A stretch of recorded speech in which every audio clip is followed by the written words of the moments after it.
Cool. Are we live right now? Is that happening? We're live? Okay, we're live. Okay, cool. Hello, everybody. Hello. So nice to have you guys here. We're super happy that you're able to join us. Look at me talking outside of the microphone. My God. Can you guys hear me better? I would hope so. Yeah, we're super happy that you guys are joining us. Welcome to our podcast. Yeah, How I'm do you Latoya.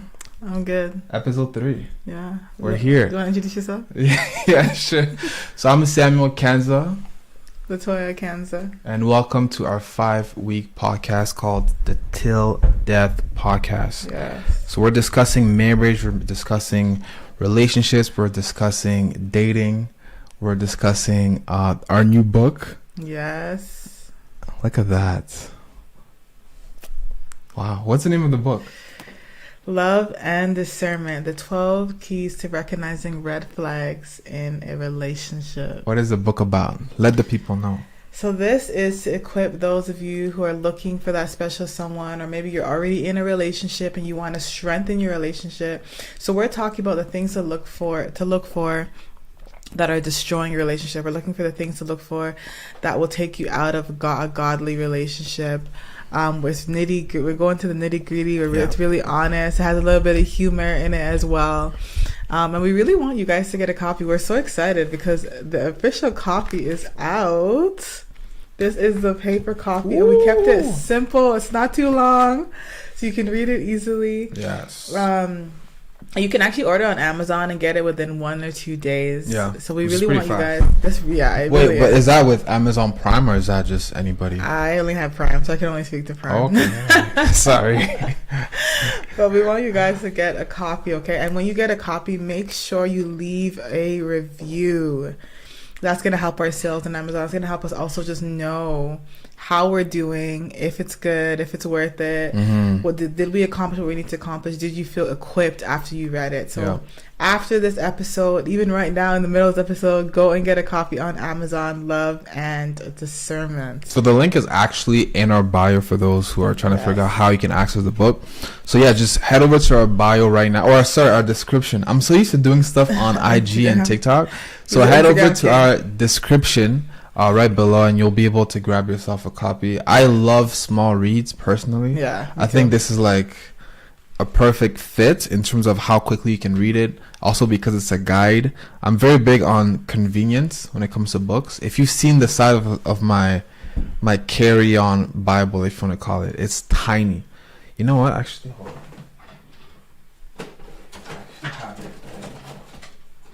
This is the size of my Bible to give you guys some perspective. How do you read that? It's not that difficult to read. It's so tiny. You have to. I didn't even know you had this. No, you guys probably can't see this. It's probably not focused on it, but yeah, I like this because you can just. And they're not paying me for this, by the way, but you can just take it with you on the bus. You know, like I don't know, go out and read. So when it comes to this book, I wanted something just as simple that I could just put in my backpack or something that people could even put in their purse. You know, something super simple. So, guys, grab yourself a copy. I'm telling you, this book will change your life. And I'm not even just saying that because we wrote the book. I believe even if someone else wrote it, this book would have changed my life personally. Yeah. So, grab yourself a copy ASAP. Cool? Awesome. Let's get into this. So, Sam, why are we called the Till Death Podcast? I realized that I don't think we've ever explained why we chose the name Till Death. Okay. So, I don't know. I think you might be more suitable because we did go back and forth in terms of what the name is. So, I don't know if you want to break it down a little bit better. For it. But as you know, when you say your vows on your wedding day, you say till death do us part. Yes. We're going to call it till death do us part because that's just way too long. But essentially, we want to send the message that marriage is forever. Yes. And this is a really big part of our marriage testimony. Going through different trials and errors and having to stick it out and not give up and not do the easy route. And we realize that God hates divorce and we really hate divorce as well. And we really want to see marriages last and flourish. So we called it Till Death because we're in this till death. We're in this forever. Oh Lord. No matter how long, no matter how hard it gets, no matter what trials come our way, we kind of vowed publicly and independently to each other that relationships that are formed by God are meant to last for a lifetime. That's right. That's why we called it the Till Death podcast. I find that's a pretty straightforward explanation. Yeah. And I think it's also a really cool name. We did going back and forth about like Until Death podcast, but Till Death, it just sounds cooler. Yeah. It sounds more, ooh, yeah, Till Death. Till Death. It's more urban. So you're with me forever? Of course. Well, until we reach heaven. Yeah. There's no marriage in heaven. Okay, forever on earth. Okay, I was going to say forever on earth until one of us dies, actually, realistically. Which you're not going to die? No. Never. Me dying? Yeah, you can't die. No way. What? Other than die to myself, which is a great segue into our topic today. Our goal, by the way, guys, is to keep this thing down to an hour. Yeah, down to earth. And down to earth as well. So we want to make sure that this is like, pretty straightforward. I feel like if you go a little bit too over an hour, like 2 hours or so, or an hour and a half, people can get lost. And ideally, I would love if people could listen to this in one sitting. Like they're at work, they have an hour, they just listen to it. I don't like listening to podcasts and like I have to break it down. And it takes like 3 days to like finish a podcast. I'm not a fan of that. So we're going to be talking about why Toya... Let me actually make sure the camera's on your face. Why are you putting it on me? Let me put it on you. We're going to be talking about why Toya did not want to marry me. Okay, wait. Correction. We're going to talk about why both of us were not in a rush to get married. Right? We have quite a extreme title today. We don't want you guys to think we were like, there was a gun to our head. It wasn't like arranged when we were marriage. at the altar, we wanted to get married at that point. But we're really going to talk about the journey and why it's important to not rush into marriage, why it's important to understand what you're getting yourself into. We're going to get into the nitty-gritty of that today, and why Samuel wanted to be a man who never gets married. We're going to talk a little bit about that. Yeah, we're going to go there. That was was his mantra. Why not? I mean, it wasn't a mantra. What do you want to be? Like but I just thought, let me put it this way. I don't want to say I did not want to get married, okay? Don't get it twisted. That's what you told me. No. What I actually said was that I did not feel like I was called, at least at the time of my life, to be married. And I actually wanted to get married closer to 26, I think I told myself, between 26 and 28. And I ended up getting married at 22. 22. We were both 22 when we got married. So to give you some perspective, obviously that was a heavy curveball for me because that's not something I expected, right? So, I'm not going to say I never wanted to get married, but it was definitely not in my plans. That's not in my plans. He wants to change what he said now. I don't know. I just wasn't in a place to get married. But then once I got to know you... It's not so much that he didn't want to get married then. He didn't want to get married ever. Okay. It's not that I didn't want to get married ever. That's what you told me. I didn't say that. To switch up what you said. Did I say I never wanted to get married? Yeah. You said that you didn't see the point and you could be closer to God. And that is factual. How Paul wasn't married. That is very true. I do believe those two things, but... Did I really say that? That's hilarious. I would never be a eunuch. Guys, if you guys don't know what a eunuch is a person who does not have a reproduction system. Yes. That's a very appropriate way to explain not by birth. It's because someone did that to them. They cut off their reproductive parts. So, no, I don't want to be a eunuch out here with 3 kids. I think I'll pass being a eunuch. So, here's the thing, though.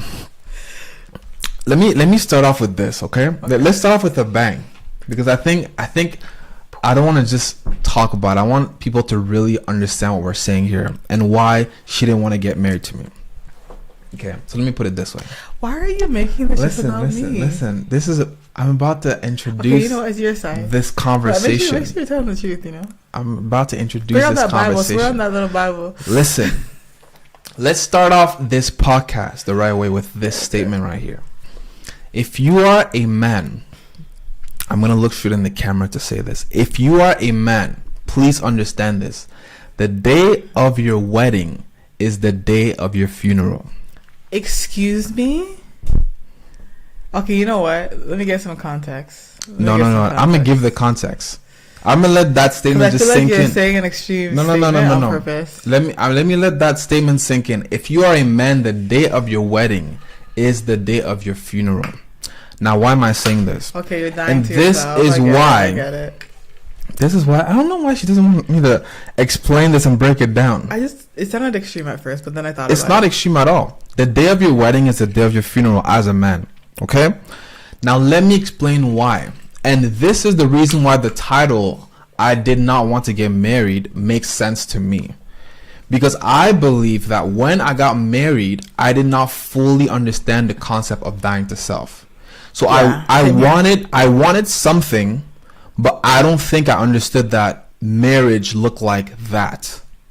And that is why a few years ago our vow renewal meant so much to me, because I felt like our vow renewal was when we got married and renewed our vows and we fully understood what we're getting into. It was a really emotional day because we had 5 years that had gone by at the time where we could genuinely say that we lived out our vows, that we really understood what we were saying. We weren't just saying something at an altar, but we went through the trial and error of what we were saying. So it was a really emotional ceremony for us, because when we said our vows the second time, we're like, yeah, we mean every single word of what we're saying. Yeah, and it was deep. It was really deep. So as I was saying, if you're a man, the reason why the day of your wedding is the day of your funeral is because in the Bible what we actually see is we are instructed, actually let me put it this way, women are instructed to submit to themselves, right? Submit to their husbands. Yeah. That's funny. So we see this picture of submission, but when it comes to men, you actually see that the Bible instructs men to give themselves to their wife just like Christ gave himself to the church. Yeah. Now the context here is the fact that Christ died for the church. So we see that with women there is an expectation to submit, but with men there is an expectation to die. Yeah. So I think a lot of men, where we miss it is we don't fully understand the idea that when you get married, you're actually dying to yourself. And the crazy thing about life is, as a man, let me push it further, is majority of stages that you enter in as a man in your life, it requires for you to die more to yourself. Yeah. So whether it's you have children, even before you even have children, when your woman is pregnant, dying to some of the stuff you want to do, you're not allowed to go out as late as you would like because you have to stay home and take care of your pregnant wife. When it comes to having children, if you have a kid, you definitely know what I'm talking about. If you're responsible and you have a child, you would know that you have to die to yourself. You have to leave whatever. I mean, obviously, I'm not saying you have to kill your dreams, but there's certain things that you have to push on the side in order for your child to be successful, right? So all these different stages in life, you realize as a man that you're always dying to yourself. And the wedding day is the initiation to that process of continuous death. That's good. So that is why I don't think I wanted to get married. I think I wanted to appreciate my wife. I think I wanted to have Latoya by my side 24/7. I wanted to just have her as my companion. But when it comes to actually dying to myself, you weren't ready for that. I don't think I was ready for that. And that is me being completely transparent. That's good. So were you ready? Let me hear you talking about. I was ready. I don't know. Oh, that's so awkward. Okay. All right, you did. Let me hear. Okay, how were you ready? I'm kidding. I didn't realize I wasn't ready until a little bit, maybe a year, 2 years into marriage, when marriage got really hard. Mm-hmm. And at that point, I realized I did not understand what my vows meant. I did not really want to sacrifice the life I was living. So I wanted my cake. And I wanted to eat it too. I was not in any way ready to submit. In any way. I was like, this is my life. I can do what I want. I don't see why I need permission. Oh, wow, permission. That's the way I saw it from anybody. I don't see why I need to be controlled. Oh, wow, okay. And I had such a messed up, skewed view of what submission meant. And this is when I realized that submission is not just an action. Submission is a revelation. It's not just something that you say you're going to do. You need to have the actual conviction from God, the actual time spent studying, the actual time spent in your word to understand what does it mean to give of yourself. You know, Sam was talking about dying to yourself, but submission is also dying to yourself. It's dying to everything that you want and trusting that somebody is submitted to God enough so that you can be submitted to them. Yeah. And realizing that you're not submitting to their flesh, but you're submitting to the Spirit of God that's in them. And that's something that you could only understand by revelation. You can say it all you want. You can read all the books that you want. You can listen to all the podcasts that you want, but you yourself have to have that encounter with God and realize that if I say I trust God, if I say I know God, if I say I want to give my life to Christ through salvation, like we said at the time of the sinner's prayer, then I'm saying it's almost like I'm going through that salvation prayer again when I come into marriage. I'm saying I submit all that I am. I submit all that I'm doing. I submit my will. I submit my plans to someone who's submitted to someone that I can trust, which is God. And that was a very, very hard place to get to. And that was not something I understood on my wedding day. I can say that confidently. I had the head knowledge, but I did not have the heart knowledge and the true conviction of that. So when it came time to actually do it, that was a problem. Yeah, I could tell definitely that you just weren't ready. You know what I'm saying? And that's the thing. You have to be ready for this stuff. You just have to be ready for this stuff. He couldn't even say, "Oh, you did your best." No, you did your best for sure. You definitely did your best. I understand. I could tell. Yeah, you did your best. This guy said, "I could tell." No, you did your best, and that is the funny thing about. And I really hope this is blessing some people, especially those that are running after marriage. When you're running after marriage, you're running after your grave. You're running after this idea of dying to yourself and like. Everything you're dying to everything. You're becoming a whole new creation, and that's why I kind of compare it to the whole salvation call, because like you're literally saying like I'm letting go of my own willpower for the sake of someone else. I absolutely agree. Let me even push it further, and this is gonna get controversial, but I do remember when we posted about this topic, we said that today's conversation was gonna be the realest one thus far. Okay. Yeah. So what I'm about to say, I'm gonna be honest. She doesn't even know what I'm about to say, but if we get canceled for this, it is what it is. It is what it is. Honestly, let's be real and raw. I'm going to say this. Women and men, when we enter into the family of God, I believe people, and I can even go as far as saying races, who struggle with healing from past wounds, not even wounds in your lifetime, wounds in like your ancestors. Wounds, yeah.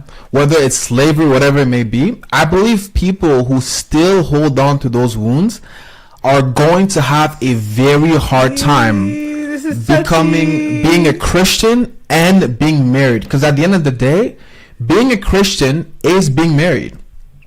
So if you are one of those people, when it gets to talking about those real topics that a lot of us of certain colors don't like to talk about, when you see yourself getting like super amped up and you're almost seeing like yourself becoming ungodly, if we're being honest, right? In your approach to the conversation and how you talk about it, you have to ask yourself some real questions. Now, why am I saying this is because when you enter into marriage, if that is still something that you heavily struggle with, the idea of just, hey, I'm dying to myself, hey, see, the word slave really triggers some people, but the Bible actually says, Paul literally said he became a bond servant, a slave for Christ.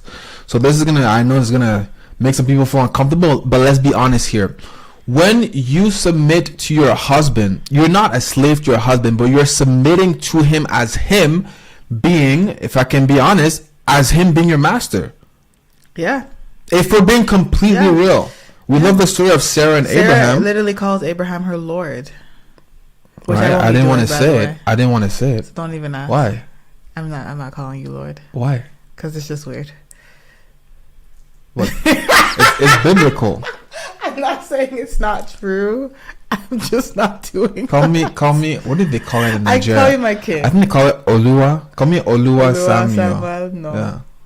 I would really like that. We're gonna go with king. All right, cool. She does call me king every morning. She calls me my handsome king, and it really boosts my confidence. I really appreciate it. Oh, no problem. But let me say this, guys. If you see yourself being a person who struggles with those type of conversations and topics, I'm telling you, because let's get specific. I'm telling you, this concept of marriage is going to be very difficult for you. And I'm not even saying women because you guys have to submit, even as men, because we have such a heavy responsibility. We have to lead the woman, and realistically, as one who is leading a family, you are the bride of Christ. Yep. Right? As a believer, as a whole, you are a bride of Christ. So even though on earth, physically, you are a lead and you are the groom, in heaven, from a spiritual standpoint, you're actually a bride, which means that you also, as a man, have to submit. So don't run after marriage. Run after God. That was really good. Glory to God. That was good. Like, I feel like that was a really touchy subject, because culture does have a lot to do with our struggle to submit. Yes. How we're raised, where we come from, what we're used to. If we come from a culture that's more predominant, where women are kind of more the lead, women are more in the forefront, then it can be a really hard concept. And here's the thing with Sam and I is we came from two completely different cultures. Yes. So we came in with a complete different perception of what marriage should be and what the role of a woman should be, what the role of a man should be. And if I'm honest, I came in thinking I don't need a man. Yeah. I came in thinking I want, but I don't need a man. I came in thinking that there were specific things that could justify me getting divorced. If he cheated on me, then I'm getting divorced. If he did this, I had like not a long list, but I had a really short list of things that were non-negotiable. And that if he did these things, then I have the right to leave. But it came out of that mindset of I don't need this person. But if somebody's your master, then you need them. That's how you get instruction. That's how you live. That's what your guide is. Okay, let me ask you this question and maybe give people some perspective. What is, number one, your background and your culture, and how did that affect you in the context of marriage through a challenging standpoint? So I come from a Jamaican background, and if you know Jamaicans, you know that Jamaican women, you know that it's more of they come from more of a strong personality, and I have a strong personality. I know that. And you're raised to take care of yourself. You're raised to not need a man. You're raised to have your own bank account. You're raised to, you don't need their money. You don't need them to do anything for you. So that is something that is very different than Congolese culture, which is where Sam is from. And there's a lot of things that I had to die to, and a lot of mindsets that I had to unlearn because of what I was used to, because of what I've been taught. And you don't realize that you have these mindsets. You don't realize that you struggle with these things until you're actually in it. Yeah. Because you've never been challenged in that way. It's easy to be like, oh yeah, I'm going to submit when you've never done it before. Right? Yes.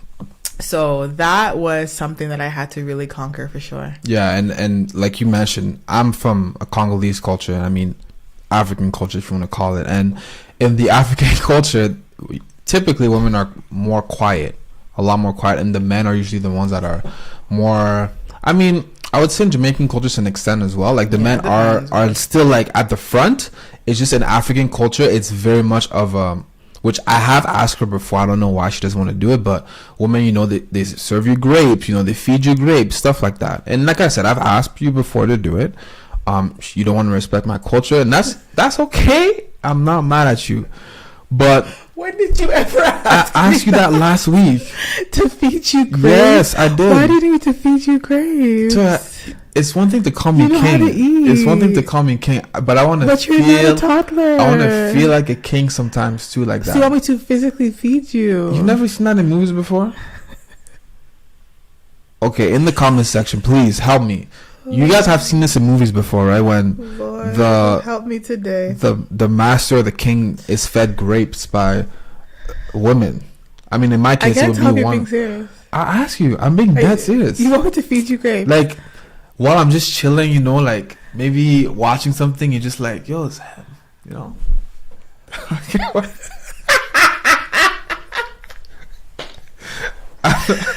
Okay, I'm joking. Oh I think that would be kind of weird. Okay, I'm glad you're joking. Maybe I was gonna say. Actually, you know what? Let me put it this way. I'm not joking. Feed me grapes in the sense of bringing me a plate. Okay, I do that. But not. You don't have to literally do this. Okay, well, I already bring you plates, so I think you're good. You're good. I'm sorry, guys. You guys will see me flip flop live on YouTube right now. Maybe we can try it and see if I like it, because I've never had that done to me before. How about we do that tomorrow? Are you guys hearing this in the comments? Tomorrow at 2:30 p.m. If you guys are for me Mountain feeding time Sam zone. grapes, let me know. Just Okay, actually, let's ladies, put it it makes this. you have my back. Okay. Put a thumbs up if Toya should feed me grapes one of these days, just to test it out. A lot of men are actually very curious about what it feels like to be fed grapes. I And don't think so, Sam. I want to. I think I you're an want to. anomaly. I want to just offer myself as a guinea pig. Oh, I'm always a guinea pig. It's crazy. Offer myself as a guinea pig and just the try it out. sacrifice. Yeah. The sacrifice. Let me just of try it having out to be for the fed men grapes. out there who need to know. Okay, what does it feel like to Oh have my God. your wife feed you grapes? This is hilarious. It's okay. But anyways, as we were saying, culture plays a very big part in your marriage process and even in your dating process as well. But at the end of the day, again, you don't want to let that control you, and you don't want to let that affect you even committing to somebody. Now, in my case, like I was saying to you, I think going back to culture and going back to our title, one of the reasons why I believe I had a hard time with the idea of dying to myself, as much as that's a concept I think many people have a hard time with, in the Congolese culture specifically, dying to self is unheard of. It's not a thing. Congolese people, and we can obviously, you guys can challenge me on the idea that, hey, every country struggles with pride. You know, Jamaicans struggle with. Congolese people, I don't know what it is. I really believe that there's a level of pride in Congo that is just crazy. Because I'm not saying that Congolese people don't have anything to show, because we do. Jamaicans people, if you guys are prideful, I'm not even gonna lie, I can understand it a little bit better, because there's a lot of things that you guys have in terms of, like, you know, track and field, and even in terms of music.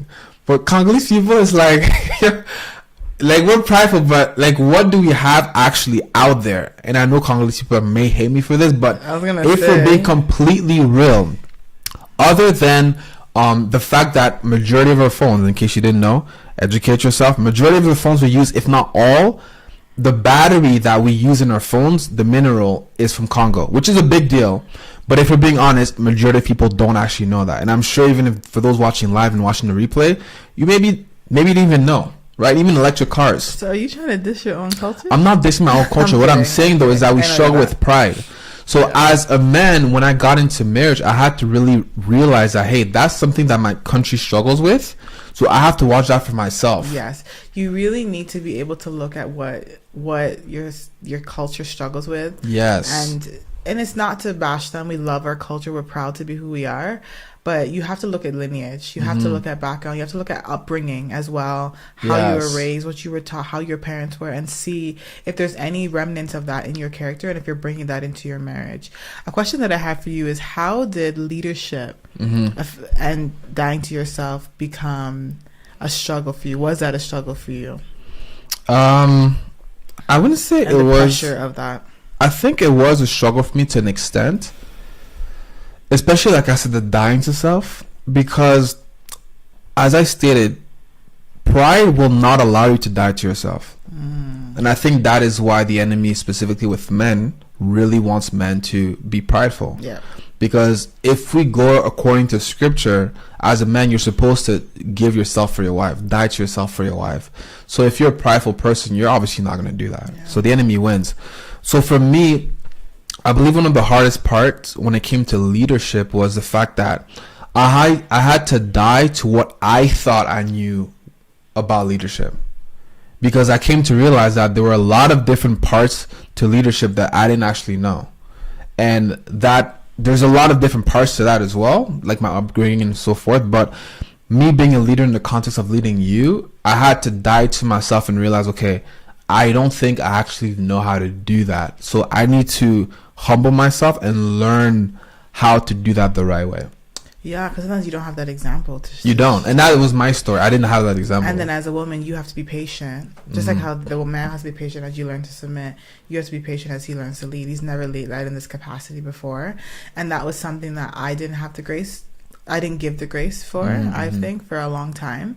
Was I expected him to come in being like the best leader ever. But it's like this is a new experience for both of you, right? So being able to understand that both people are learning, both people are growing, and leaving the space to be able to grow and to be able to get more established in your roles. No, that's really good. And I really pray that for the men that are out there that are watching live or watching the replay, that there would be a revelation, if you want to call it, of the reality that it's important for us to die to ourselves, especially when it comes to leadership. Like I said, a lot of us men, we're not willing to just learn. No. We're not willing to say, you know what, I don't know how to do this thing. Yeah. Because it's, for a lot of us, it feels embarrassing to be like, man, I'm already married and I don't know how to lead. It's awkward, you know what I mean? Yeah, but I can understand that. To humble yourself, it pays off, because within the year where you're going to try to basically figure it out and just completely fumble everything, within that same year, you could literally just, I don't want to say sit back, but just, again, humble yourself and just learn, so that the following year you feel a lot more prepared to lead. And it's also understanding, just because you've led other people doesn't mean you're going to be able to lead your wife. Right? Yes. Leading your wife and your kids is a whole different level of leadership and a whole different aspect of leadership. So I think it's being humble and understanding that you may have excelled in other forms of leadership, but you may not excel in this form of leadership, and that's okay. I have a question for you, actually. And it kind of ties into, I'm assuming, one of the reasons, or one of the many reasons, I should say, why you didn't want to marry me. What do you is my question. This is my question. I'm speaking according to the title. Yeah, but the title says extreme. What's the title? I did not want to get married. I wanted to marry you. Okay. So I want you to elaborate. Why do you think it is so hard for women to submit in the context of marriage? I think that we think we know more than we do. Okay. And I think that we are afraid. I think the number one reason is we are afraid that we are going to submit to someone who leads us to the wrong place. That's good. Because it's possible. When someone is your leader, there's a possibility they can lead you into a ditch. Absolutely. Right? It's like you give up the wheels, like you're driving a vehicle, and you completely trust they're going to go in the right direction, and you don't get to contribute to the GPS. You don't get to and when I say contribute, of course we know in a healthy submission there's conversation, there's opinion, but what I mean is you're letting your partner be the one who dictates the final turn. And that, I think, is scary, especially if they come from a background of fathers, yes, who did that very unsuccessfully. It's like, what tells me that this person's gonna be able to do that in a successful manner? So I think the number one reason is, what if he doesn't lead me where I'm supposed to go, and then I'm pretty much left in this bad position. But that's the thing. This is why you don't submit to their flesh. You submit to God the Father. You submit to Jesus, because we know that anyone who's submitted to God for real, and who's listening to where he's leading them, is not going to fail. But why we think the person's going to fail is because we're looking at their flesh, looking at their shortcomings, we're looking at where their experience is, and because of that, it puts this barrier between our submission towards our spouses. And even to add to that, one thing I can say is, a woman who still has a high level of unforgiveness towards their earthly father, I can guarantee you it's going to manifest in your marriage. It's going to manifest not only in your marriage, but it's going to manifest in your relationship with God. Why? Because, and maybe just leaders, period. Yeah, submission and authority altogether. Yeah. And I'm saying this because when it comes to marriage and your relationship with God and authority, I mean, authority may be a little bit different, but when it comes to marriage and the idea of, submitting to God, your heavenly Father, the title of father for some women out there, and I'm just saying women just because you just touched on submission for women, the title of father for some women out there is extremely triggering. Yeah. When they hear the word father, they hear abusive, not secure, failure, someone that I cannot honor, someone that has left me, someone that has abandoned me, and all of a sudden the rejection just starts manifesting. Yeah. Just by hearing the title father, right? Yeah. And I'm sure even people right now that are listening live or replay, me saying this may even trigger some people like, man, I hate my dad. But the thing is, when you don't deal with that, you don't realize that it's this wound that is going to affect your marriage and, again, your relationship with God. That's good. And I think one of the things that I want to say to the woman, so that you don't feel guilty, it doesn't mean you're evil, you're rebellious, you're a Jezebel because you struggle to submit. But really what it is we have to understand that it's a wound that just needs to be healed. Yeah. Once you put the effort in, once you put the time in to heal the wound, to understand that my father may have failed me, but I'm not basing this on my earthly father, I'm basing this on my heavenly father. I submit because of the character, because of the essence of my heavenly father. When that reality starts to click, then it gets easier. But I think there's a lot of like negative connotation around women who don't want to submit. And I think sometimes it's not even that they don't want to submit, they don't know how to submit. Yes. Because in your heart of hearts, like in my heart of hearts, I wanted to do it. I just didn't know how to do it. I had no one to teach me what that looked like. So we really have to humble ourselves and realize I do have a wound. I do need to be healed. I do need to acknowledge that I'm putting the weight of my earthly father onto my spouse, and I need to unlearn that so that I can put the weight of my heavenly father on my spouse. Yes. That is so good. Man. Put the blame on God. Put the pressure on God. If he gave you this person, then he knows what he's doing. Yes.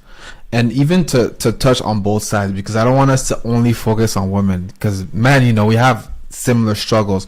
And with men, the way it's manifested, at least when it comes to men who are very close to their mom, I believe, unfortunately, a lot of men, we have this expectation from our wives to protect us because that's what our moms did.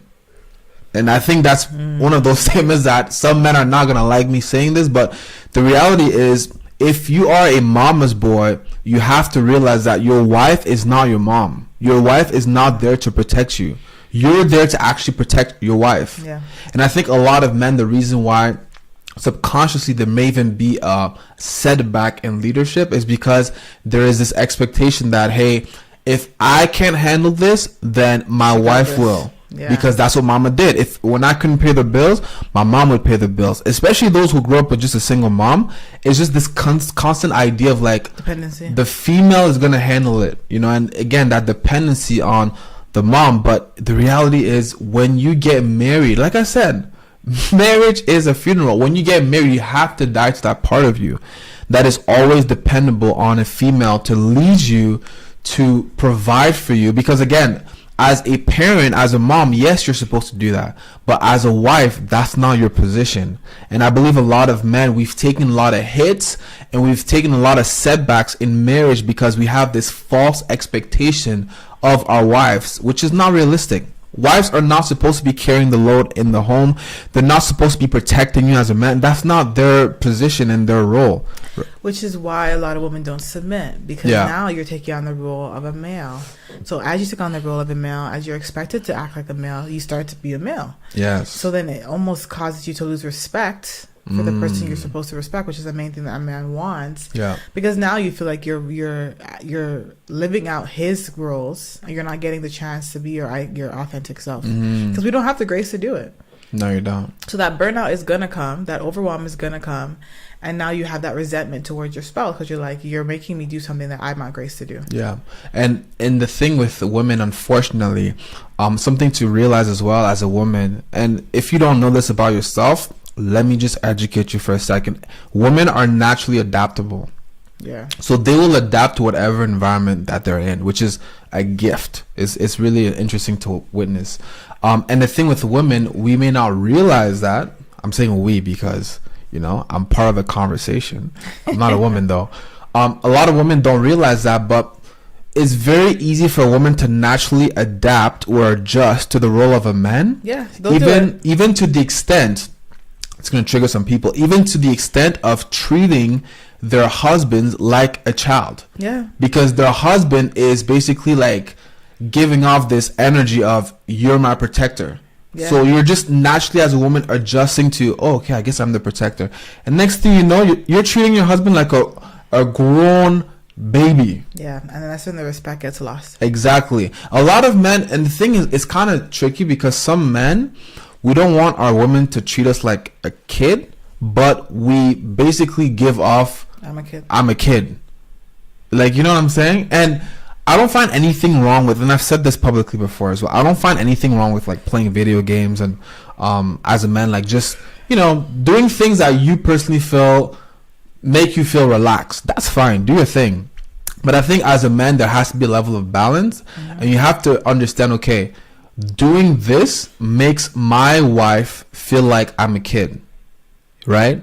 Or doing that makes my wife feel like I'm not an adult. Like all of or these, not doing that. Exactly, or not doing that. And as a man, that is where, again, I have to point it out. You have to die to yourself, because I've come to realize, and this is not even something that you've told me before, but I just sense, and again, there's nothing wrong with that. I sense personally that you're not a big fan of men who just sit around and play video games 24/7. I don't think any woman is. Okay, are you sure? Yes. I feel like some women are. I can speak on behalf of all women and say.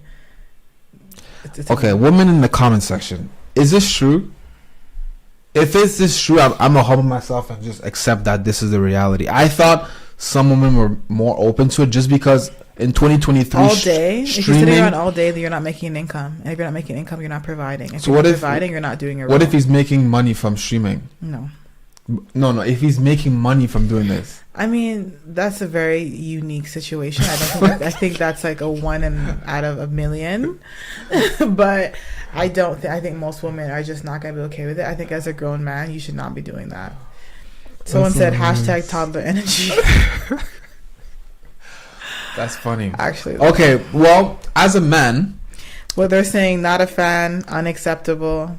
okay, well, let me put it this way. Personally, that's not something I have to die to myself to not do, because I'm not a video games person. That's just me personally. But as a man, if you know that your woman feels like you're basically like a couch potato by playing video games all day, you have to die to yourself and say, you know what? Let me just put a schedule in place. Maybe between 6 p.m. and 9 p.m. I play my video games, and then the rest of the day, you know, I work, or I don't know, I spend time with my wife, whatever it may be. But you have to realize that, hey, if you don't put these things in place, you may not be vocally, or may not be voicing that you're a kid, but you're basically through your actions saying to your wife, hey, goo goo gaga, I'm playing video games, goo gaga. And again, guys, I'm not knocking you down if you play video games. As I stated, there's nothing actually wrong with that. But if your woman feels that you playing video games all the time is you being a grown baby, man, you're gonna have to cut that out. Or sitting and just watching sports all day, or sitting and just like lounging, like it's not giving man. Okay, so sitting and lounging Giving is not teenage giving boy. men. Okay. So I'm learning, by the way. So I don't do these things, but I didn't know that was like a these thing. things, no. Okay. And I'm not talking about relaxation. There's nothing wrong with that. But I'm talking about that's all that you do, everyday lounge. Yes. Like, no, stop it. You know it's invite the dogs over. Yeah. Ooh. Okay. I hope you guys are learning this. I don't fully know who's in the comment section, who's typing and so forth, but let me say this. If you are currently watching, after we're done with this live, please send this to a bunch of men. I might even like create like a snippet like of this portion, because I think a lot of men may not know this. And like I said, I'm learning right now. So I don't think this information is as public as you women think. Like a lot of us men think that there are women out there who are okay with this stuff. Like, hey, you just, spending 6 hours of your day or 6 hours on the weekend here and there, like playing video games, like you're okay with that. But it seems, based on what you're saying, and clearly based on off of this chat, like a lot of women are just not about that, which is good to know. But when you enter into marriage as a man, you have to realize that this may be one of those things that are really dear to your heart that you're going to have to let go of. And I have a perfect example for that. There was I don't even want to call it a poster, because that's not the right term for it.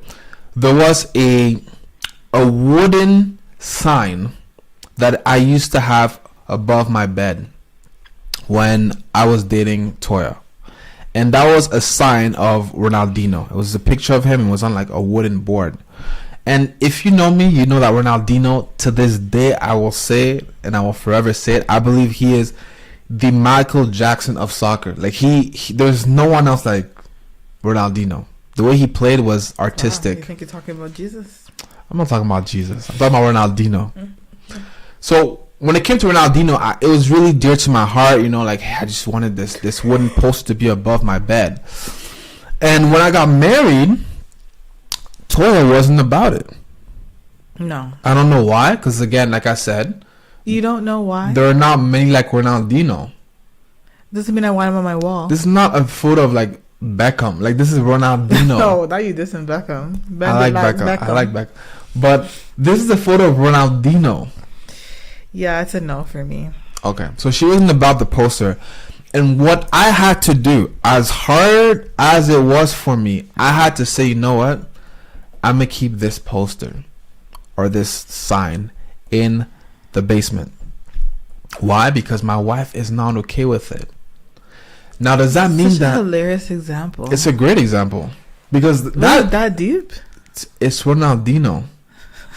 My password between like grade 3 all the way into like grade 8 was Ronaldinho point something. So there was like a long thing, but Ronaldinho was part of it. My Hotmail for MSN was... That's hilarious. I'm being dead serious. My email was ro.naldino10. This is how much of a fan I was at hotmail.com. It was really deep. This is so pathetic. Sorry. That's rude. You are rude. I'm just kidding. I'm kidding. All right. We're gonna move to questions very shortly. Let's talk about why are we talking something about this today? What do we want them to be mindful of when it comes to marriage? Okay, let's go there. We're gonna talk about this after, though. I was just kidding. Oh no, let's talk about it after. I don't like you disrespecting Ronaldinho like that. So here is why we're talking about this and how it even connects to this book here. For those who are coming late, we just released our brand new book right here. Quick read, simple read. I'm a firm believer that you should be able to give a book. If you want to have I'm not going to say that. But I am a firm believer that this can actually help a lot of different ages. Yeah. A lot of them. I would on Amazon. Honestly, I would even give that to like teenagers and stuff. I think it would be great to help for a them teenager out when it comes down to dating and so forth. But yeah, we're talking about why specifically Toya did not want to marry me in correlation to the book that we released, because in this book we're talking about the different red flags that you need to watch out for in the context of relationships and dating. Now, when it comes down to marriage, which is the topic today, the reason why it's important for us to have an understanding of what marriage even is and how you have to die to yourself to get married is because by not dying to yourself before you get married, and dying to yourself is a continuous process, by the way, but by not actually intentionally trying to die to yourself before you get married, you're going to face a lot of different issues in your relationship. And there's a lot of things that you're going to see that are in this book, a lot of red flags that you're going to see within yourself in marriage, even in dating, if you don't die to yourself. Yeah. And I think it's really important to get to that point as adults or even as teens, whatever it may be, where as a believer you're willing to say, you know what, not my will, but God's will be done. And if God's will as a man is me to die to myself and my wife, then let it be so. If God's will as a woman is me to be submissive to my husband, then let it be so. But if you're not willing to die to yourself, you're going to enter into marriage and realize, wow, I did not want to get married. Yeah. And I really believe, as I said before, that is where Toya was. But we're in a much better place now. Glory to God. Listen, ladies, don't get. First of all, I'm not even gonna comment. Amen. Glory to God. But do not give in to the glitter and the glam and the hype of a wedding. Okay, weddings are great. They're beautiful. I love weddings. But don't get married because you want a wedding. Don't get married because you're lonely. Don't rush. Do not force a man to give you a ring. When he is ready, he will give you the ring. When he is ready, he will commit to you. Mm-hmm. There is so much more to marriage than the wedding day. That is one day. Once that day dies down, you have to now die to yourself. Yes. You have to now give all of yourself over to this person and get ready to submit. And if you haven't taken the time to mature and to really prepare for that, then you should not be getting married. Yeah. Do not use, well, I'm doing well right now, or doing so great now. In your dating stage is so different. You still have a level of independence in your dating stage. But we have to be mindful that we're not getting so hyped up over the concept of a wedding, over comparing ourselves to other people, being jealous of other people getting married, feeling alone, all of these things, that we're not being mindful of the fact that we're not actually in a place to submit or to surrender. Yeah. You could want a wedding but not want a marriage. That's good. And that's what we called it. I didn't want to get married, because maybe you wanted the wedding, maybe you wanted the hype, maybe you wanted the companionship, but you didn't want the commitment of dying to yourself, the commitment of letting Christ be the center of the relationship. And that is so well said. You may want, and that's even just, you may want a wedding but not an actual marriage. And if we're being honest, when you have a wedding, yes, if you want to get very specific, there may be parts of the wedding that are not necessarily your preference. Maybe your parents wanted that to happen and you didn't want to, but you're like, whatever. But at the end of the day, majority of the times when we have our weddings, it's for us. It's for us to enjoy, right? So when it comes to the wedding day, you don't really have to die to yourself. And I think that is where there's a bit of confusion, is because we associate wedding day to marriage. Wedding day, short-term investment. Marriage, long-term investment. Exactly. And if you know anything about investments, the long-term investments are very painful to watch, because you don't go back every day and check, oh my gosh, did that go up, did that go down? You just kind of let it sit, and in like 30 years you actually see the benefit of the investment you make, which is why a lot of people are not willing to make those kind of investments. They just want to go into stocks and trades, and they just want to get money fast. So when it comes to marriage, what happens is oftentimes, again, we just look at it as this short-term thing of like, oh my gosh, my wedding day was so fancy, I got the dress I wanted. And we associate that with, again, marriage. Yeah, like, do you have the character to be someone's wife?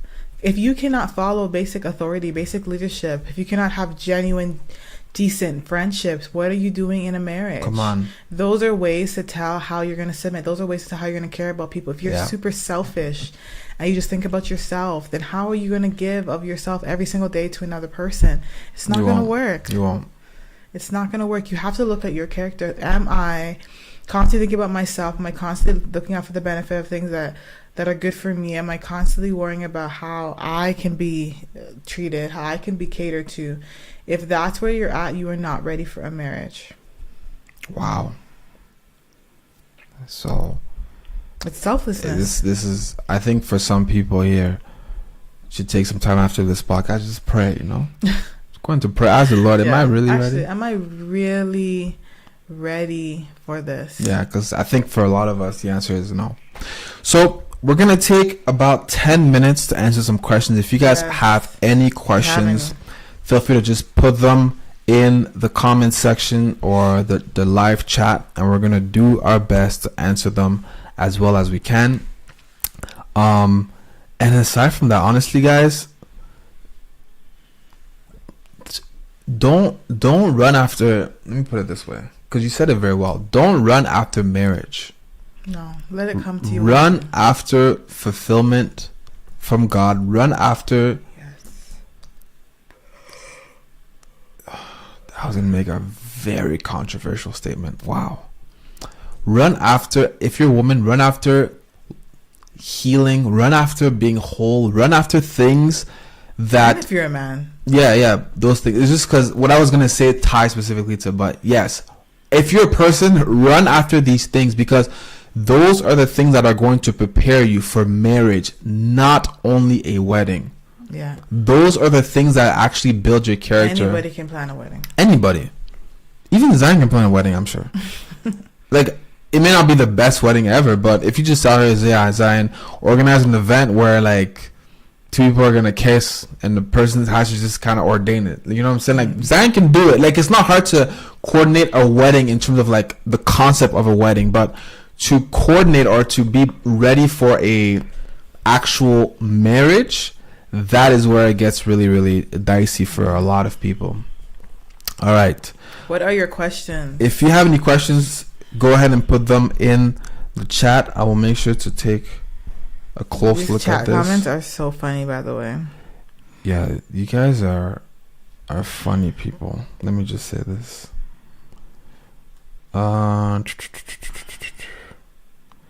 As I often say, guys, if you don't have any questions, listen. You won't force it. I'm not forcing. I'm. While we're waiting, actually, please go ahead and like this video, share this video after we're done. Let people know to watch the replay. We want as many people as possible to just join the conversation, and please do us a favor and get a hard copy of Love and Discernment. It's available on Amazon. Look up Love and Discernment by Samuel Latoya Kanza. You can also find the link in our Instagram bio, or even in the description YouTube, of this YouTube video. Get yourself a copy. I promise you will not be disappointed. And why I suggest getting a physical copy, not just a digital, is you can highlight, you can write in it, you can make it personal, because it is a guide. So it's a really good tool to have with a journal, for sure. Yeah, I always tell people, if you have the option, personally for me, I was actually saying that to Sarah earlier, I'm very big on getting both. I like getting both the physical and the digital copy, just because the digital comes in handy if you're kind of on the go and you're just trying to read quickly. But then the physical, the reason why I like physical books better in a sense is because physical books can be used as, again, like a study guide, like you're saying. You can actually highlight things. Now, you can obviously do that with different apps and so forth with a digital copy, but the physical copy, it really, like, it makes you just take that intentional time. No distractions, put your phone on do not disturb, and just study.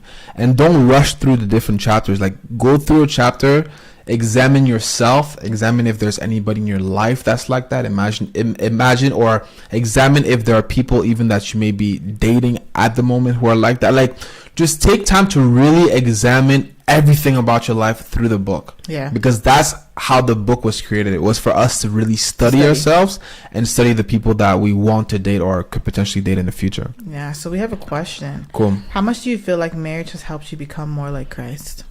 That's good. As a lead, marriage has, okay, let me put it this way. Marriage, if we go according to the scripture I was referring to earlier, which is in Ephesians 5, when it comes to dying to yourself for your spouse, marriage has taught me to do that to such a deep level that I can't even explain it. Like, it's one of those things that you have to experience as a person. There's no level of death to self other than actually dying, like, physically, that I believe is going to be as close as your relationship with Christ in marriage. Yeah. Those two things, when you are part of those things, you have a covenant with those two relationships, like, you understand that dying to self is crucial for that relationship to succeed. So for me, as a person, as a man, as a leader, it taught me what it looks like to die to what I want for the greater good and to reflect what my Heavenly Father wants as well, which is, again, dying to myself.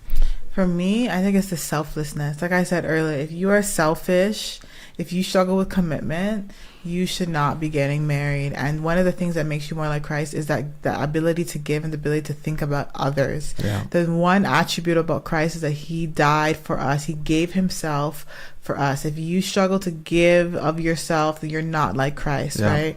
So I think that's one of the ways that it really helped me to be more like Christ. I had to start to think about, how can I be what my husband needs me for me to be? How can I serve him in the way that he needs for me to serve? How can I serve others in the way that they need to be served? That is the highest level of being like Christ, when you can say, I am selfless. So I think for me, that would be my answer for that. Yeah, and you really do love people well, I must say. Thank you. It's good. It's a very good trait to have in the world we live in. All right. And that's it. So, guys, it seems like this is it for the questions, and it has been an hour. So, yes. Thank you, guys, for coming. Thank you for watching this. As Toya said, like this video. It helps us to spread the video. Yeah, share it. Subscribe to this channel so you can be notified whenever we go online. And we're gonna do our best to. It may not be now, but we're definitely going to be utilizing this channel a little bit more because, hey, we have the platform. Might as well just start posting videos here and there. So please, I want to encourage you guys to go ahead and share this video with as many people as you can, as I believe this is going to help many. And of course, above all, as Toya said, our book is out for you to grab, for you to read, for you to study, for you to share with other people, for you to buy for someone else, whatever it may be. So grab yourself a copy today, and happy reading. Happy reading. And tag us on Instagram when you get your copy. Please do. I'd love to know. All right, guys. Also, love you. I just want to point this out. The finish here, you cannot see it on camera, but it's actually very soft. Yeah, it's quite like nice. It's a very nice They finish. did a good job. Yeah. Look at that. Okay, anyways. All right, love you guys. Love you guys.